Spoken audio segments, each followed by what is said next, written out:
नमस्कार दोस्तों, स्वागत है आप सभी का। आज के डिस्कशन में मैं हूं प्रोफेसर सुनील ओझा और मेरा यूपीएससी एग्जाम देने का कई सालों का अनुभव रहा है।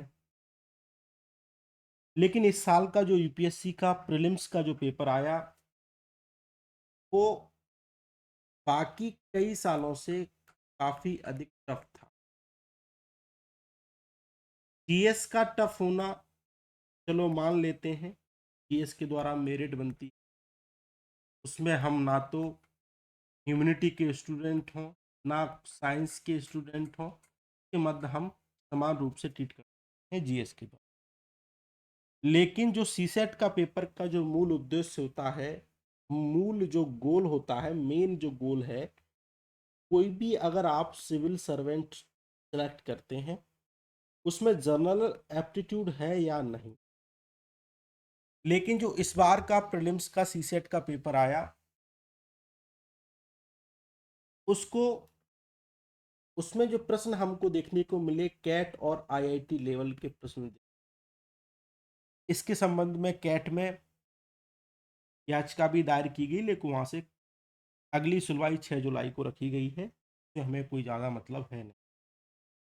लेकिन हमारा ये उद्देश्य होना चाहिए, जो इस बार का सीसेट का पेपर आया, उसमें जो आईआईटी वाले जो स्टूडेंट होते हैं, आईआईटी में पढ़ते हैं, जिनका मैथ बैकग्राउंड रहता है,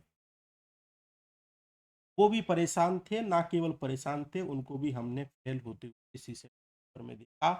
जीएस के पेपर में भी तो पेपर में उनके अच्छे मार्क्स थे, लेकिन मार्क्स कम लेवल पे, और इसके कारण वो क्वालिफाई नहीं कर पाए, जो कि वर्तमान में रिजल्ट आ चुका। लेकिन हमारी प्रोसेस क्या है कि जो वर्तमान का यूपीएससी सीसेट का पेपर है, आपको बहुत सारे मैसेज देकर देता है। जे सिलेबस को हम बाद में डिस्कस करें। जब आईआईटी और मैथ बैकग्राउंड के छात्र फेल हो गए, तो ह्यूमैनिटी वाले छात्र क्या करेंगे? ह्यूमैनिटी वाले छात्र तो 10-20% मार्क्स नहीं ला पाएंगे। तो सीसेट का जो उद्देश्य होता है कि फेयर एग्जामिनेशन होना चाहिए, चाहे वो साइंस का विद्यार्थी हो, चाहे वो मैथ का विद्यार्थी हो, चाहे वो कॉमर्स का हो, चाहे आर्ट का हो, चाहे वो नॉन बैकग्राउंड मैथ से संबंधित विद्यार्थी हो, सभी में समान रूप से हम देखना चाहिए। सीसेट का एक मेन उद्देश्य ये है, गोल ये है, ऑब्जेक्टिव ये है कि हमको जो सिविल सर्वेंट चूज करते हैं, उनमें जनरल एप्टीट्यूड होना चाहिए, ताकि वो जनरल अपना डिसीजन मेकिंग में अपना योगदान दे सके। जो वर्तमान का सीसेट पेपर आया, उसके माध्यम से हमने कहा कि जो मैसेज जाता है, ये जाता है कि आपका जो, क्या हम सीसेट को अलग सब्जेक्ट के रूप में पढ़ें अब से? क्योंकि जो 2023 का जो सीसेट का पेपर आया, वो संदेश यही देता है कि आपको 15 दिन पहले सीसेट पढ़ने से काम नहीं चलेगा, आपको सीसेट को अलग सब्जेक्ट के रूप। दूसरा, 15 दिन पहले अधिकांश बच्चे 5 दिन 10 दिन पहले सब्जेक्ट को पढ़ते हैं, लेकिन इस बार किसी सेट ने बता दिया कि आपको 15 दिन पहले नहीं पढ़ना पड़ेगा। आप जितना वेटेज जीएस को देते हैं, उतना ही वेटेज आपको ठीक है। ह्यूमैनिटी वाले सब्जेक्ट क्या करें, इसके बारे में हम बात करेंगे, और इस जो सीसेट का जो फियर लोगों में, बच्चों में बना रहता है, इसको कैसे दूर करें इसके। तो हमारा प्लान ये है, आपको मैथमेटिक्स का जो सीसेट के सिलेबस में है, उसमें हमको जो प्रत्येक टॉपिक है, एवरी जो टॉपिक है, उसको हम कवर करेंगे इन डिटेल वे में। इसके साथ साथ आपको प्रीवियस ईयर के क्वेश्चन देखने को मिलेंगे, और जो स्टैंडर्ड बुक हैं, वहाँ के क्वेश्चन देखने को मिलेंगे।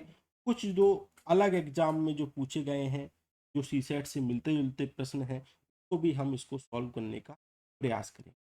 इसमें आपको देखने को मिलेगा, हम इसको कॉम्प्रहेंसिव में भी सॉल्व करेंगे। कॉम्प्रहेंसिव सॉल्व करने के कौन कौन से तरीके होते हैं, जो पैसेज आते हैं उसको कैसे सॉल्व करें, ताकि हमारे जो पैसेज हैं अधिकांश सही हो जाएं। रीजनिंग और स्किल्स रिलेटेड जो प्रश्न आते हैं, उसको कैसे सॉल्व करें। डेटा डेटा डिफिशियंसी से संबंधित जो प्रश्न आते हैं, उसको कैसे सॉल्व करें। और जो मैथ से संबंधित जो प्रश्न आते हैं, कैसे सॉल्व करें। इन तीनों डायमेंशन पे हम काम करना पड़ेगा। अधिकांश विद्यार्थी क्या करते हैं, उनने ये वाला पार्ट पढ़ लिया पैसेज वाला, और रीजनिंग पढ़ ली, मैथ को छोड़। यूपीएससी उसी साल ये करेगा कि उन्होंने इनको वेटेज कम दे दिया, मैथ को ज़्यादा पूछ लिया। तो कहने का मतलब ये है कि यूपीएससी को हम प्रिडिक्ट नहीं कर सकते, उसका 3-4 साल से लगातार नेचर अनप्रिडिक्टेबल होता जा रहा है, और आप उसको प्रिडिक्ट करने की कोशिश ना करें, ना मैं करूंगा ना आप करेंगे। जितना आप प्रिडिक्ट करने की कोशिश वो अनप्रिडिक्ट होता जाएगा। ये सारा काम यूट्यूब की दुनिया अनप्रिडिक्टिव, और उसका नुकसान सबसे ज्यादा किसको भुगतना पड़ रहा है? बच्चों को भुगतना का नुकसान सबसे ज्यादा किसको देखना पड़ रहा है? अल्टीमेटली जो यूट्यूब वाले हैं वो अपना काम तो कर ही रहे हैं ना, बच्चों को डरा कर धमका कर बच्चों को पहले डर दिखा दिया और कह दिया कि ये टेस्ट सीरीज ले लो आपका समाधान हो जाएगा। अब कह रहे हैं 2024 की स्ट्रेटजी ले लो आपका समाधान हो जाएगा। तो अल्टीमेटली चाहे वो मेंटल हो, चाहे वो फाइनेंशियल हो, चाहे वो फिजिकल हो, अल्टीमेटली जो नुकसान हुआ वो बच्चों का, और जो अल्टीमेटली जो गेन हुआ जो कोचिंग वालों का। ठीक है, तो आपको ये समझना पड़ेगा। हम तीनों चीज़ों के एस्पेक्ट के बारे में डिटेल में बात करेंगे। जो एक एवरी टॉपिक है उसके बारे में बात करेंगे, जिससे आपका जो सीसेट का जो फियर है वो दूर हो जाए।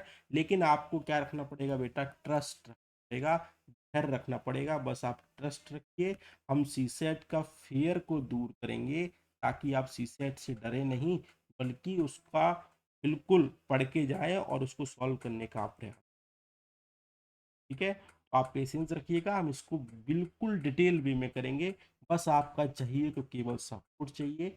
इस वीडियो को अधिक से अधिक लोगों शेयर कीजिए, ताकि हम अधिकांश लोगों तक ये वीडियो पहुंच पाए, स्पेशली जो हिंदी माध्यम के जो छात्र हैं, स्पेशली जिनका बैकग्राउंड ह्यूमैनिटी है, उन उन बच्चों तक ये पहुंच पाए, ताकि सीसेट के जो लेक्चर हैं वो अधिक से जल्दी हम उसको अपलोड कर सकें अपने यूट्यूब चैनल पर।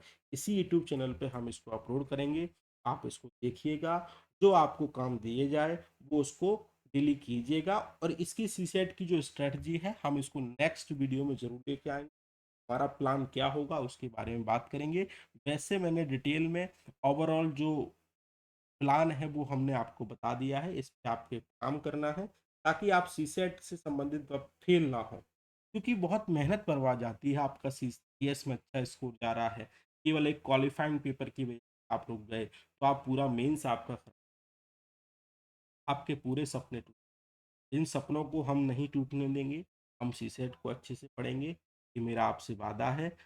रखिए, पास बनाए रखिए। हम सीसेट के बाद सिलेबस है ही, कॉम्प्रहेंशन है, इंटरपर्सनल स्किल है, कम्युनिकेशन स्किल्स हैं, लॉजिकल रीजनिंग है, एनालिटिकल एबिलिटी है, decision making and problem solving है, जनरल मेंटल एबिलिटी है, और बेसिक न्यूमरेसी है।